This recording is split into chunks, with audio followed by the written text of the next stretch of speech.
Ever wonder why the moment you stopped caring, they suddenly started paying attention? Why your silence disturbed them more than all your words ever did? Why pulling away created more impact than all your efforts to stay? There's a psychological reason for this, a deep human mechanism most people never understand. And today, you're going to learn exactly why walking away has more power than holding on ever will. When you called, they were busy. When you texted, they delayed. When you tried, they barely noticed. But when you disappeared, suddenly you became interesting. Suddenly they felt something shift. Suddenly your absence bothered them more than your presence ever mattered. That's not random. That's how value works. The Stoics understood this centuries ago. They knew that desperation repels while self-possession attracts. They knew that chasing lowers you while walking away elevates you. They knew that need makes you common while independence makes you rare. Marcus Aurelius never begged. Seneca never chased. Epictetus never diminished himself for approval. They stood firm. They valued themselves. They walked away from anything beneath their dignity, and people respected them for it. This isn't about playing games. This is about understanding reality, about recognizing that your presence loses value when you make yourself too available, that people take for granted what they don't fear losing, that walking away isn't weakness. It's the ultimate display of strength. Stop chasing immediately, right now. Stop texting first. Stop calling without response. Stop making excuses for their indifference. Every time you chase someone who's walking away, you're communicating something specific. You're saying your worth depends on them. You're saying you need them more than they need you. And they hear that message, clear, and they respond by valuing you less. Because that's how human psychology works. We don't treasure what comes easy. We don't fight for what's already ours. Your constant availability kills attraction faster than anything else. When you're always there, always responding, always available, you become predictable, safe, expected. And none of those qualities create desire or respect. Epictetus taught that freedom comes from not wanting what others have to give, from being complete without their validation. That's the shift you need. From chasing to walking, from needing to being. When you stop chasing, you're not giving up. You're taking your power back. You're saying I'm worth more than one-sided effort. That change registers, they feel it. They notice your text stopped. They notice your calls ended, and that bothers them more than they'll admit. Master your silence. This is critical. Stop explaining. Stop defending. Stop justifying your decision to step back. Your silence should be complete, not angry silence, just calm, composed absence. When you pulled away and they reach out asking why, your instinct is to explain, to list all the times they ignored you. Resist that urge. Complete resistance. Because explanation is engagement. And engagement gives them power to negotiate, to promise change, to pull you back without actually changing anything. Marcus Aurelius wrote that the best revenge is not to be like your enemy. Don't match their games. Don't mirror their coldness with anger. Stay above it. Calm, centered, quiet. When they text after weeks of silence, don't send paragraphs. Don't list their mistakes. Don't give closure they don't deserve. Keep it simple, neutral, detached. Your silence communicates several things they can't ignore. First, you're not broken by their absence. Second, you don't need their validation. Third, you're not waiting around. That composure unsettles them because they expected drama. They expected you to beg. When you give them none of that, it breaks their narrative. Your silence forces them to sit with their own behavior without the distraction of your reaction. Build yourself deliberately. This is where most people fail. They stop chasing, which is good. They master silence, which is better. But then they sit around waiting to see if the person notices. That's still being attached, still being dependent. True detachment means redirecting all that energy back into yourself. Every minute you used to spend waiting for texts, put it in the gym. Every hour analyzing their behavior, put it in learning new skills. Every ounce of mental energy you wasted hoping they'd change, put it in building a life so full that their presence becomes irrelevant. Seneca taught that the best way to be free is to want nothing that requires someone else's permission. Want things you control, your fitness, your income, your knowledge, your discipline. Build those until you're so focused on becoming better that you forget to check if they noticed you left. That's when you've truly walked away. This kind of self-development makes you genuinely better, stronger, more capable, and it creates organic detachment. You're not trying to not care. You actually don't care because you have more important things occupying your mind. And that authentic indifference, that's magnetic. Control your emotions ruthlessly. This separates people who successfully walk away from people who just temporarily step back before returning to the same pattern. Emotions are information, not commands. You'll feel anger, that's normal. You'll feel sadness, that's human. You'll feel the urge to reach out, that's expected. The question is whether you let those emotions dictate your actions. Weak people are controlled by feelings. They feel angry, so they send aggressive texts. They feel sad, so they reach out. They feel nostalgic, so they check social media. They're emotional puppets with no discipline. Strong people feel emotions but don't obey them. They feel anger but stay calm. They feel sadness but keep moving forward. They feel the urge to reach out but don't. Epictetus taught that it's not events that disturb us but our interpretation of events. Applied here. Their ignoring you isn't the problem. Your reaction to it is. You can't control their behavior, but you absolutely control your response. And controlling your response means feeling without acting, observing without engaging, noting without following. When the urge to text hits, acknowledge it. I want to reach out right now. Then don't. When you see them online, notice your reaction.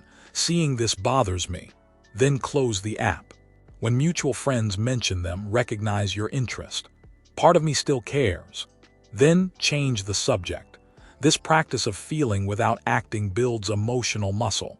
Over time, the intensity of those feelings decreases. Not because you're suppressing them, but because you're not feeding them with action. Eventually, you reach emotional neutrality, where you can think about them without pain, where you can hear their name without reaction, where you can see them without your stomach dropping. That's freedom. That's what walking away actually looks like, not the physical distance, the emotional liberation. Set boundaries like iron walls. Here's what most people miss about walking away. It's not a one-time event. It's a maintained position. Because when you pull away, they often try to pull you back. Not necessarily because they value you, but because they're uncomfortable with losing access to you. They got used to your availability, your attention, your effort. Even if they didn't appreciate it, they liked having it. So when it disappears, they feel the absence, and they reach out. This is your test. This is where most people fail. They step back, the person reaches out with minimal effort, and they come running back. Maybe they changed. Maybe they finally realized. Usually they haven't. They just want to restore the dynamic where they got your attention without giving equivalent energy back. This is why boundaries matter. You're not walking away to manipulate them into chasing. You're walking away because the dynamic was unbalanced. If they reach out, they need to demonstrate actual change, not promises, not explanations, changed behavior, consistent effort, reciprocal energy. Otherwise, you maintain your distance, politely, firmly, without negotiation. Marcus Aurelius taught that you have power over your mind, not outside events. You can't control whether they reach out. Can't control whether they promise to change. But you control whether you accept words without action, whether you lower your standards, whether you let them back in without proof they've actually changed. Setting boundaries means deciding what you'll accept and what you won't, then holding that line regardless of how uncomfortable it feels. They might get upset. They might call you cold. They might say you're overreacting. Hold the line. Because the alternative is returning to the exact same dynamic that made you walk away in the first place. Use solitude strategically. Most people fear being alone. That fear keeps them in situations that diminish them. They'd rather have company that makes them feel small than face emptiness. But solitude isn't emptiness. It's opportunity. When you walk away from someone, you suddenly have time, energy, mental space, all previously occupied by them. This is your chance to reconnect with yourself, to remember who you are without defining yourself through someone else's perception, to discover interests they made you neglect, to pursue goals you put aside. Marcus Aurelius wrote that nowhere can man find a quieter or more untroubled retreat than in his own soul. That refuge is always available, but most people never access it because they're too busy seeking validation externally. Walking away forces you to sit with yourself, initially uncomfortable, eventually liberating. Use this time deliberately, not to distract yourself from missing them, but to genuinely invest in yourself. Take yourself on dates. Discover your good company. Sit in quiet. Realize peace is possible without constant stimulation. Work on projects. Find satisfaction in creation rather than connection. This isn't about becoming a hermit. It's about becoming self-sufficient, about reaching a point where relationships enhance your life rather than define it, where people are additions to your happiness, not requirements for it. When you master solitude, something interesting happens. You become less needy in all your relationships, because you know you're okay alone. You can walk away from anything that doesn't serve you because you're not afraid of having no one. That confidence changes how you move through the world, how you interact, how you command respect. People sense when someone is comfortable in their own company, and they treat that person differently than someone desperate for connection. Pour energy into tangible goals. This is crucial. Walking away creates emotional space. If you don't fill that space intentionally, you'll fill it by obsessing over whether they've noticed you're gone. That defeats the purpose. Your goal isn't to make them notice. Your goal is to move forward. So move deliberately. Set concrete, measurable targets. Fitness goals with specific numbers. Financial goals with dollar amounts. Skill goals with clear milestones. Then attack them daily. When you redirect all that energy you spend on them into goals that improve you, several things happen. First, you actually make progress. Your life objectively gets better. Second, you stop thinking about them. Hard to obsess when you're exhausted from training or absorbed in learning. Third, you build confidence through achievement rather than through someone else's validation. Seneca taught that while we waste time waiting for life, life passes. Don't waste more time wondering if they see you've changed. Change. Become undeniable. Level up so completely that their presence in your life becomes optional. That's the real power of walking away. Not that it makes them chase, but that it frees you to become who you're meant to be without their opinion mattering. And often, by the time they notice you've changed, you're so far ahead that going back makes no sense. You've outgrown them, not out of spite. Just through natural evolution. You focused on growth. They stayed stagnant. Now the gap is too wide to bridge. That's not cruelty. That's the consequence of choosing yourself when they chose themselves. Protect your peace absolutely. Here's the final piece. Walking away isn't about them. It's about you. About protecting your energy, your time, your mental space. About refusing to accept relationships that drain rather than fulfill you. Most people walk away with anger, or hurt, or hope they'll be missed. Those motivations keep you attached, keep you checking if your absence registered, keep you half gone instead of fully moved on. True walking away comes from peace, from genuine acceptance that this relationship doesn't serve your growth, from understanding that staying would cost more than leaving, from knowing your worth isn't determined by whether someone sees it. When you walk away from peace, you don't need revenge, don't need them to hurt, don't need them to realize what they lost. You're just done, complete, closed chapter.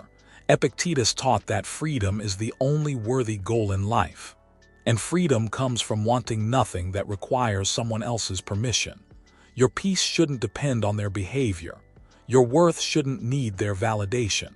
Your happiness shouldn't require their presence. When you walk away protecting your peace, you're not leaving them. You're coming home to yourself. You're saying my calm matters more than this connection. My growth matters more than this familiarity. My future matters more than this past. That's the ultimate form of self-respect, not cutting people off in anger, but releasing them in peace. Knowing that some people are meant to be lessons, not forevers, and taking those lessons forward without bitterness or regret. Just clarity about what you'll accept going forward and what you won't. Walking away breaks their ego because it does something unexpected. It proves they're not essential, that you can exist without them, that their presence was optional all along.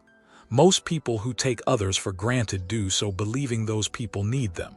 When you walk away, you shatter that belief. You demonstrate through action that you don't need them, that you chose them but don't require them.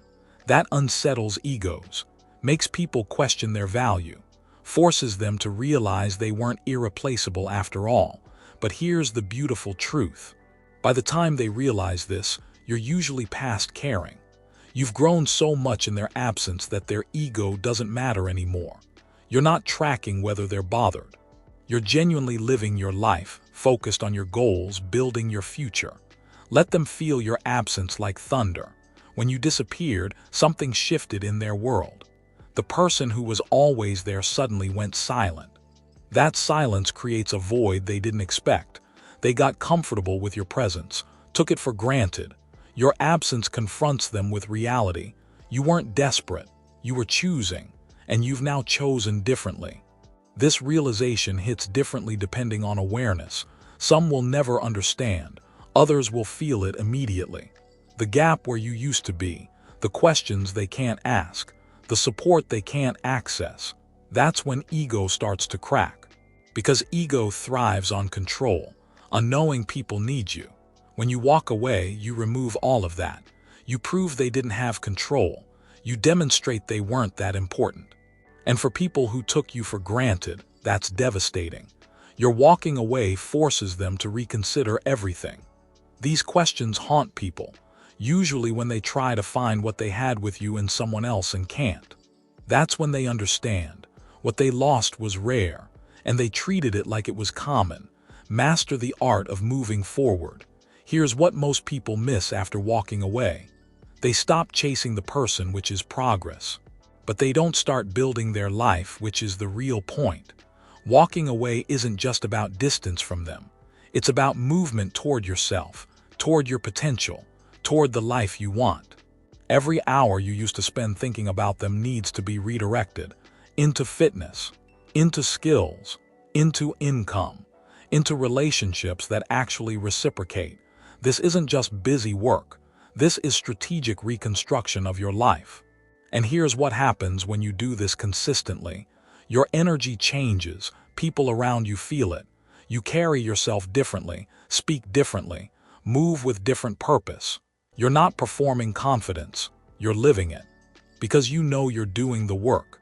That authentic confidence is magnetic. It attracts opportunities, better relationships, stronger connections, and often it makes the person you walked away from take notice. But by then you're so far ahead that going back makes no sense. You've outgrown them through natural evolution. They stayed in place. You kept moving.